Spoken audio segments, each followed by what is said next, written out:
Bapak Ibu Saudara yang terkasih di dalam nama Tuhan Yesus Kristus. Bagaimana kabar kita hari ini?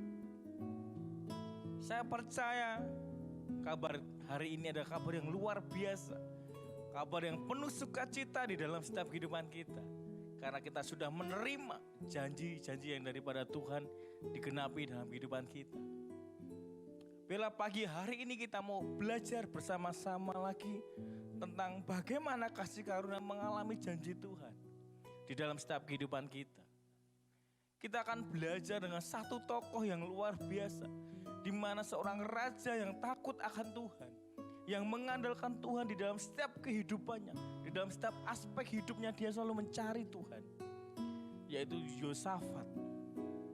Bagaimana Yosafat dapat menerima janji Tuhan, yaitu kemenangan atas bangsa Moab dan Amon. Apa yang dilakukan Yosafat sehingga dia mendapat atau menerima janji yang Tuhan berikan di dalam kehidupannya?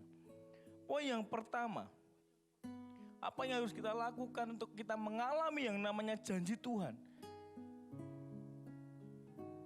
Yang pertama adalah kita mencari Tuhan dengan sungguh-sungguh, seperti yang dilakukan oleh Raja Yosafat. Kita baca di dalam 2 Tawarik 20 ayat 3 dan 13. Kita lompat ke 13.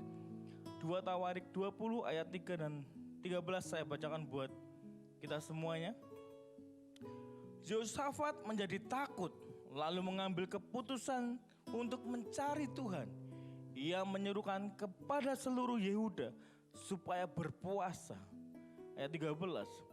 Sementara itu seluruh Yehuda berdiri di hadapan Tuhan, juga segenap keluarga mereka dengan istri dan anak-anak mereka. Ternyata bukan hanya kita saja yang harus mencari Tuhan. Di ayat 13 dikatakan bahwa mereka bersama keluarganya, bersama istri mereka, bersama anak-anak mereka benar-benar mencari Tuhan. Wow, sungguh luar biasa. Kenapa Tuhan memberikan kemenangan kepada Yosafat? Dia benar-benar mencari Tuhan, bukan hanya dirinya sendiri, tapi seluruh rakyatnya, bahkan istri dan anak-anak suruh mencari Tuhan. Apalagi dengan kehidupan kita, kita yang sudah berumah tangga, sudah berkeluarga, mau menerima janji Tuhan, kita harus sungguh-sungguh bersama-sama dengan keluarga kita mencari hadirat Tuhan, menikmati hadirat Tuhan. Benar-benar sungguh-sungguh mencari Tuhan di dalam aspek kehidupannya. Mungkin pergumulanku saat ini berat, mungkin pergumulanku ini tidak ada yang menolong. Tetapi ingat, masih ada Tuhan. Janjinya iya dan amin, pasti tergenapi dalam kehidupan kita selama kita mau mencari Tuhan. Mari Bapak Ibu Saudara, kita ajak keluarga kita, anak, istri, suami kita untuk mencari Tuhan, untuk sungguh-sungguh datang kepada Tuhan, supaya janjinya tergenapi dalam kehidupan kita. Saya tidak tahu apa yang menjadi pergumulan saat ini, hari-hari ini. Tetapi saya percaya ketika engkau sungguh-sungguh mencari Tuhan, seperti Yosafat, Tuhan akan memberikan kemenangan dalam setiap kehidupan kita. Tuhan akan memberikan kemenangan apa yang kita hadapi hari ini. Mungkin seperti bangsa Moab dan Amon, begitu banyak musuhnya. Mungkin yang kita hadapi mungkin berat, mana mungkin bisa terselesaikan. Tetapi kita percaya bagi Tuhan tidak ada yang mustahil dalam kehidupan kita, selama kita benar-benar sungguh-sungguh mencari Tuhan. Pertanyaan adalah, mau enggak kita, seluruh keluarga kita, mencari Tuhan? Kalau kita benar-benar mencari Tuhan, benar-benar sungguh-sungguh dengan sungguh-sungguh hati kita mencari Tuhan, supaya Tuhan bekerja di dalam setiap kehidupan kita, sehingga Tuhan memberikan janjinya, sehingga Tuhan memberikan solusi demi solusi yang kita hadapi. Saya percaya Bapak Ibu Saudara, segala sesuatu, segala masalah, itu semua ada kadar luarsanya, ada expirednya. Semua pasti akan jalannya. selesai pada waktunya. Tinggal kita mau enggak mencari Tuhan. Kita mau enggak mengandalkan Tuhan dengan sungguh-sungguh dalam kehidupan kita. Kalau kita mau belajar seperti Raja Yosafat, dia mencari Tuhan. Dia tahu dia tidak mampu. Dia tahu dia takut menghadapi bangsa yang begitu banyak. Dia lari bukan kepada siapa-siapa, tetapi dia lari mencari Tuhan. Sehingga dia mengalami yang namanya janji Tuhan, diberikan kemenangan atas bangsa Moab dan Amon. Poin yang pertama. Poin yang kedua, apa yang menjadi kekuatan Yosafat sehingga dia menerima janji Tuhan?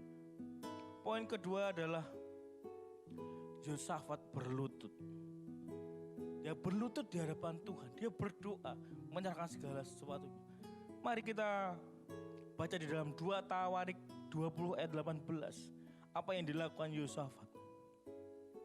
2 Tawarik 20 ayat 18 firman Tuhan berkata, lalu berlututlah Yosafat dengan mukanya ke tanah. Seluruh Yehuda dan penduduk Yerusalem pun sujud di hadapan Tuhan dan menyembah kepadanya. 18 atas dikatakan, lalu berlututlah Yosafat dengan mukanya ke tanah. Bapak Saudara, di sini Yosafat memberikan kita pelajaran bahwa kita harus banyak berdoa. Kita harus banyak berlutut. Karena kita tahu, karena Yosafat tahu dia tidak bisa meminta bantuan kepada siapapun. Dia tidak mampu mengandalkan kekuatannya sendiri, pasukannya sendiri. Dia tidak mampu untuk mengalahkan bangsa Moab dan bangsa Amon, Bapak Ibu Saudara. Makanya dia berlutut dengan sungguh-sungguh mencari Tuhan. Terkadang kita tidak mau berdoa, kita tidak mau seperti Yosafat berlutut, maunya instan. Segala masalah, segala pergumulan kita ini diselesaikan sama Tuhan. Wes pokoknya aku mau Tuhan ini selesai. Mbah piye carane? Banyak di antara kita kadang mintanya seperti itu. Emangnya Tuhan pegadaian? Minta solusi cepat. Tetapi kita harus belajar Bapak Saudara bahwa kita diberikan Yosafat untuk kita berlutut. Kita punya lutut untuk berdoa. Seberapa kita kuat lutut kita. Kita harus selalu berlutut di hadapan Tuhan. Kita berdoa mencari Tuhan. Kita mengandalkan Tuhan. Maka segala sesuatu hal di dalam kehidupan mereka, janji Tuhan itu akan diberikan dalam kehidupan kita. Saya hari ini mau mengajak kita bersama-sama. Ayo kita berlutut di hadapan Tuhan. Seberapa berat masalahmu, seberapa engkau tidak mampu menghadapi masalah ini.